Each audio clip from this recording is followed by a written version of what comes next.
In the early 1900s, British biologist Henry Dale was conducting a series of lab experiments studying the physiology of nerve impulses.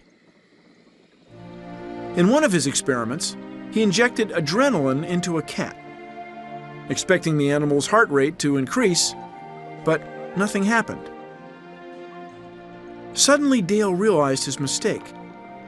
It was the same cat that he'd already given another drug to, one that slowed the heart rate. With this mix-up, Dale realized he was onto something.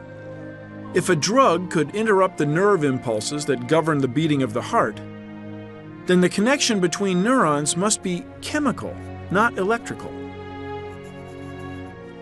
Dale turned to his colleague, German biologist Otto Lowy, for help.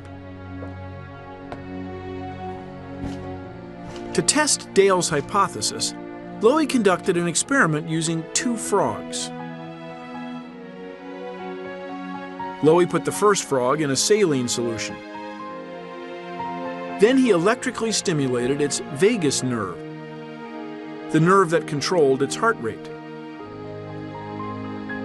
The frog's heartbeat slowed. Next, Lowy took some of the solution and applied it to the heart of the second frog. What happened next was extraordinary. Without any electrical stimulation of its vagus nerve, the second heart slowed as well. This was the moment of discovery. Lowy realized that the vagus nerve of the first frog had released a chemical which had directed the frog's heart muscles to slow their contractions. Here was proof that the transmission of impulses among nerve cells and then to the heart muscle was chemical.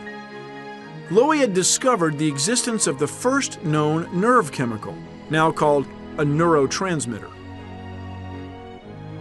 Today we know there are many neurotransmitters in the human body, and researchers are using that knowledge to learn more about how the brain works and the chemical messages it sends.